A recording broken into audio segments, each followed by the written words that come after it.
An estimated 76,000 Marines served in Afghanistan during the 13-year war. One Marine expressed his homecoming like this.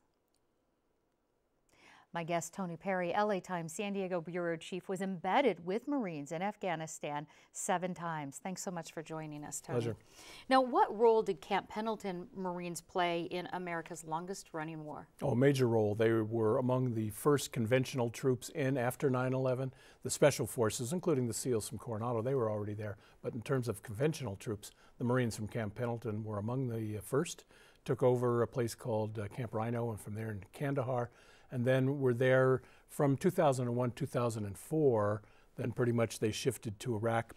2009, they came back in large numbers and fought some of the bloodiest battles of the Afghan war in Helmand province at Sangin, Marja, and then a lot of smaller conflicts. And Helmand province was considered one of the most dangerous and deadly places to be. I think Pendleton's 3rd Battalion, 5th Regiment suffered the highest casualty rate of any unit in Afghanistan. Indeed. And what made it so dangerous? Well, Helmand province was and still is a Taliban hotspot.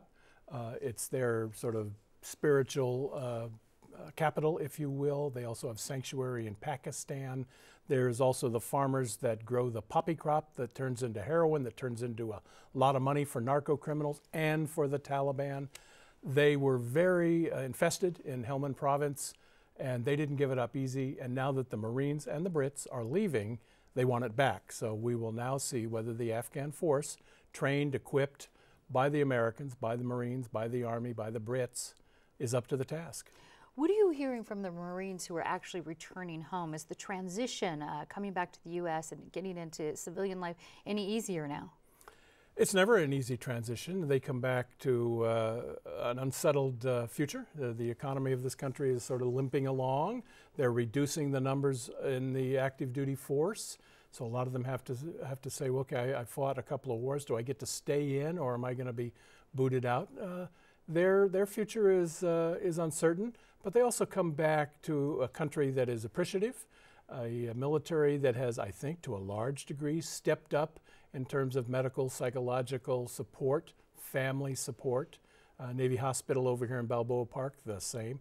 Is it enough? No, probably not. The problems of combat are going to be with us a long time. And getting back to Afghanistan and what you mentioned, is there a sense from the military that these Marines accomplished what they set out to accomplish and this mission is over? I think there is a great sense that they pushed the Taliban out of Helmand province, that they wrested that area away at great price. Some 422 Marines killed in Afghanistan, about a quarter of them from Camp Pendleton. Bloody battles at Sangin and Marja and a lot of other places. They pushed them out. Now they're pushing back in. Will the Afghan forces, now that we're pretty much gone, will they be up to repelling them? We're going to find out. And military, do they say anything on that? Do they feel is the bravado there, or are they really concerned that this will? They're guarded. Okay. They're cautious and they're guarded, and the Afghans have suffered a lot of casualties, and the word now is that sustainable? Can they continue to lose thousands of their people in combat with the Taliban or not? There are predictions on both sides. There are predictions that they're going to fall apart. Then again, there's predictions that we've underestimated them and they are going to step up. We'll see. What about the impact of such a long war here on the Marines, on the military? Has it impacted the military itself? Well, it's impacted it enormously. But again, I think in terms of the Marines, they've stepped up to the challenge. They've made Camp Pendleton is no longer just a military base, it's a community. They're welcoming. Is it enough for guys and women that are going to have to struggle with PTSD, traumatic brain injury? We're going to find out, but I think they've stepped up. Remember, too, that we've been out, for example, of Iraq for several years, and in a few years, I think you're going to be hard-pressed to find a Marine enlisted who went to Iraq because they have great turnover.